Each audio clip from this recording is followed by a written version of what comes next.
Hello everyone, this is Fazana from Fazana's Law, and in today's video I'll be sharing with you all my top tips on how to really pass the Practice Legal Research and Writing or PLR module in the legal practice course. So if you're interested to find out how to really pass that, then please keep watching this video till the end. So Practice Legal Research and Writing is a module that is probably the first one that you're going to be encountering and you're going to have to submit in the LPC because it is considered one of the easy ones, but I don't think so, because it is all about researching a particular type of a law or a case law that relates to your scenario that you're being given, and you need to submit it as a deadline format. For example, it's basically like a coursework.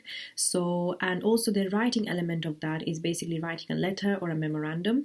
So these are the two things that you'll have to do. Either you'll have to write a letter or a memorandum, and in terms of the research bit, is basically all about finding out the specific law or a case law, or even both at sometimes, and finding out an answer to a particular type of a scenario they have never seen before, and you will have to submit it within the deadline that they're given by the university. For me, I remember it was the 21st. We had 1 week to complete it, and we had to submit it on the, I believe, 21st or the 20th of December 2021 at 4 p.m. at City Law School.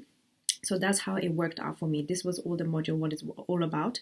But I highly recommend, if you are a legal practice course student right now, to actually watch videos that the teachers have already made for you, hopefully as a lecture format, and also tutorial and workshops as well, because they tell you exactly, very detailed, how to really write an answer to this question and also research really well. But I want to share with you all, in terms of my experience, how I passed this module, and first time around, of course, and how I made sure that I increased my chances and boosted my chances as much as possible. So if you want to find out the tips, then please continue watching this video till the end. So my tip number one is very self-explanatory, but I think that many people actually forget to do this the first time they get this scenario in their hand and basically it's released. So the first thing that I highly recommend for you to do with that scenario is to make sure they're reading the facts really carefully, annotating it, analyzing it, and trying to understand what the scenario is trying to tell you and what the possible question might be. But because the answer is in the question, honestly, but sometimes some people actually misread the question and they think that it is going to be a certain type of a law or a certain type of a case law that is not even relevant to answering the question. So it's very important that you read the question very carefully and the scenario very carefully as well, because then you have an idea. But however, sometimes I've seen many teachers actually mislead the students by putting, let's say, the scenario might be about wills, but gives you kind of a scenario based on property, let's say, or something like that. But the question is about road traffic accident or something like that. So you need to be very careful at really reading in between the lines, and take your time, please, reading the facts, because those are going to be really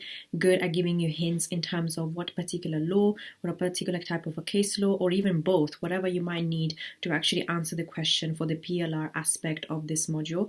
Because this is this is the easiest part, which is just read, annotate, and analyze, and really try to understand what the facts are trying to tell you. So now I'm going to be going through each of the type of sections in the PLR table they are usually given by this university, because they tell you that how to write the question, of course, in the lecture. But if it's a different type of a format for you guys in a different university, because I studied at the City Law School and they give us this particular table where you need to fill out each section. So what I'm going to do now is go through each of those sections and try to tell you as much as I can how to really write those sections really effectively, so that it boosts your chances of getting the highest marks and eventually pass the module. So the first section that comes up is the facts summary, or the facts summary type of a thing, and this is basically self-explanatory again, which is all about adding the relevant parts of the facts into that section and try to summarize it. Basically, don't try to copy and paste, because that's not going to help you in getting the marks, because the teachers are very smart and they know when you're just copying and pasting and you're not writing in your own words the facts. So it's very important that you write in your own words and you only add the relevant parts there, and also try to keep it short. Don't try to make a whole novel out of it and try to basically eventually copy and paste the whole thing, because that's not going to help you in your case. So yeah, so the facts and summary is all about adding the relevant parts, writing in your own words, and try to keep it as short as possible, but not too long either or too short either that you didn't put any effort at all.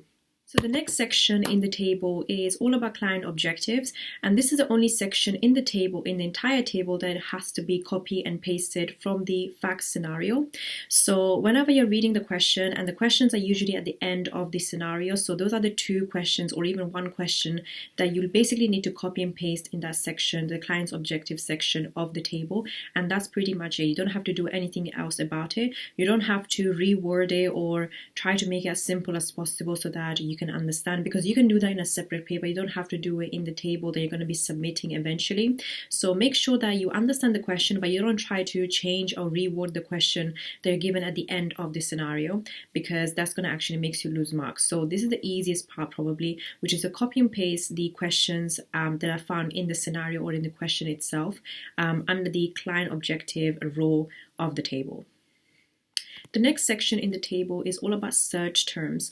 So these are going to be very useful when you're going to be researching eventually to find out the answer to the question or to the scenario. However, the only tip that I can give you here obviously is very subjective, because everybody and every year is going to be having different kinds of questions or different kinds of scenarios. So I can't really give you a set of words that you can just put them into the system and they will just show up with a lot of relevant laws and case law. But the only tip that I can give you is that please do not share this with anyone else in the year, because these are very personalized to you, because sometimes of course somebody else can have similar search terms as you, but if you're going to be sharing your specific search terms with everyone, it's not really going to help, because eventually the teachers will find out and that they might actually can mark you as plagiarism, or they can actually put you through and basically disqualify you from the whole course. So please do not share your search terms with anyone and everyone, because these are very personal to you.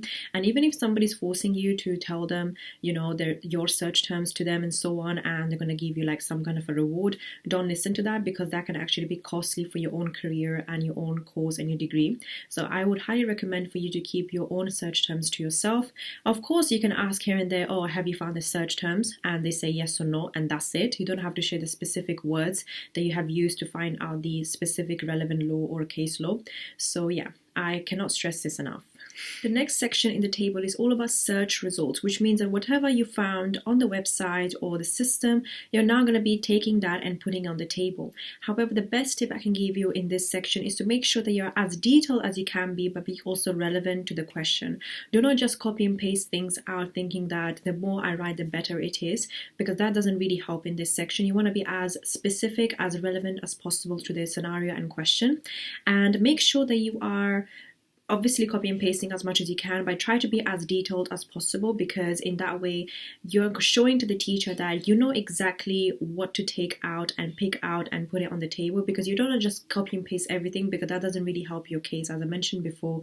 So make sure that you are as detailed as possible and copy and paste the relevant parts only. Do not just copy and paste the whole thing out, because sometimes they can turn out the page to be very, very long, and there are certain cases where I think in my university there was a page limit as well, so you couldn't just copy and paste anything you wanted and expecting to get marks. So you need to be very careful about your results and make sure that you're only adding the relevant parts and be detailed. So the next section is all about the relevant law, which is probably the most important one and the one that you have to spend most of the time, I would say, as well, because you need to really write your own words. Whatever you found on the search results section, you have to now write that in your own words and try to explain it to yourself why that really relates to the scenario that you have been given by the teacher, and try to copy and paste the relevant parts only, but also you can use it on your own words as well. So some bits you obviously would write in your own words, some bits you would have to copy and paste, and that's absolutely okay. There's not a certain rule that tells you that you have to write this in this section in your own words, because for that is coming next. But in terms of the relevant law section, I highly recommend for you to read the case law. If you have found a case law that really relates to the question, then please do read the judgment in full. I highly recommend that, and try to annotate the key points as much as possible.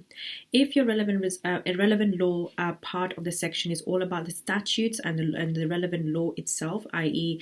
the act, then please only add the relevant parts, the relevant sections of that law. Do not just add a billion type of sections that really might not really relate to the question, and that will make you lose marks. The more you add irrelevant things in these sections, the more you're going to lose marks.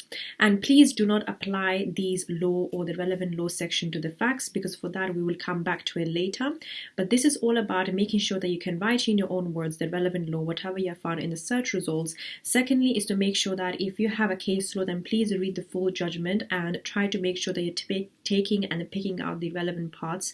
And the same goes for the statutes and the acts and the relevant sections in those acts as well, because you don't want to be adding too many things and too many sections hoping that whichever one is relevant to the question, you're going to get a mark for it. Because the more you add things, the less you're going to get the marks, and the less you're going to be passing. So the less chances of passing the course. So it's very, very important that you are adding the relevant parts. I cannot stress this enough.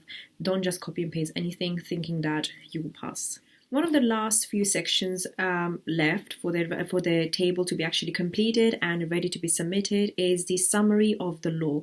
This is where completely you'll have to use your own words. There's no copy and pasting involved anymore, and this is the only section where you have to write it in your own words and be detailed as well, and structure it depending on how the question is set out. So if there are two questions, then answer two questions in a row, and in that way it's a really good way for you to structure out the answer.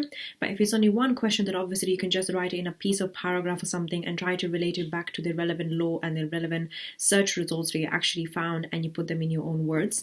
And try to make sure that you're not applying to the facts as yet, because for that there's a different section, and for that there will be the second part of the assessment, which is basically the writing element. So do not worry about really applying to the facts, because that doesn't really help you in this case at this moment as well.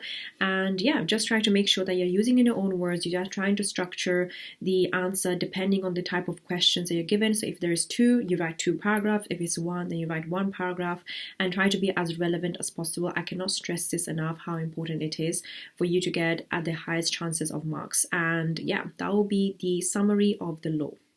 So the last section of the table is qualification, and this is where you will need to mention to the client what are any other documents or any other information that you might need to help you give the best advice to them. And this could be, for example, any kind of a photograph, any kind of a document, or more information in general that you might need in the next meeting, pretending it to be to the next meeting or the next letter or any kind of a thing for that matter.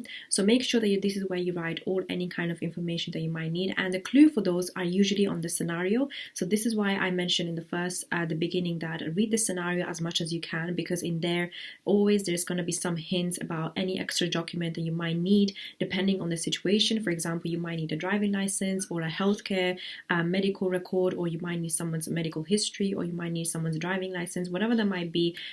This is the section where you will be writing your any other documents or any other information that you might need to give the best advice to the client.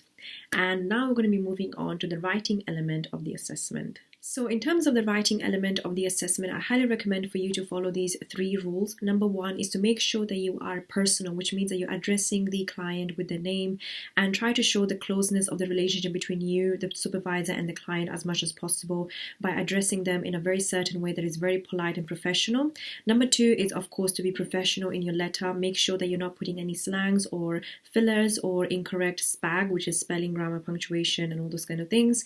And also making sure that you are concise. You're not overly writing your advice and making it look as if though you have done so much research and you have done so much effort into this, because there's no need of that, because the page limit for this usually is 1 side of an A4 page. So make sure that you're writing accordingly and you're not overly writing.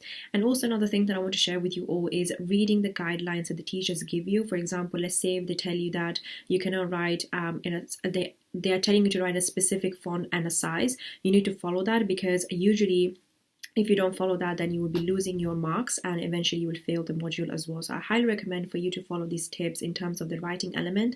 And the reason why I'm giving you all for the writing element is a letter, because this is what I did in December 2021 and part of my assessment. But for you, it might be a memorandum or anything like that. But for me, it was a letter.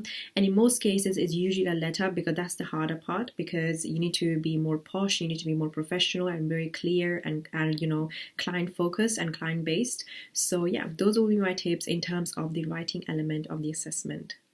I hope all of you have really enjoyed this video on how to really pass your PLR or the Practice Legal Research and Writing assessment of the legal practice course, and hopefully these tips really do help you in achieving the best mark and achieving the pass that you really deserve. And I hope that this video has been really detailed and I've not overly explained myself or waffled a lot, because that can happen in videos, especially if it's a new setting like this.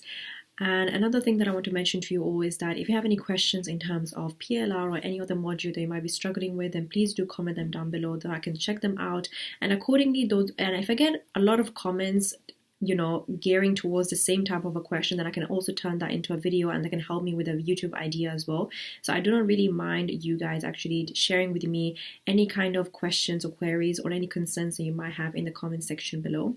But other than that, please stay tuned for my videos on my second and third YouTube channel as well, Fazana's Adventures and Fazana's Legacy, where I will be uploading hopefully more regular videos on there, because I do not actually post a lot there, but because I'm really truly focusing on the Fazana's Law, trying to make sure that I release all these law related videos out for people to achieve the best. But other than that, I'll see you guys in my next week's video.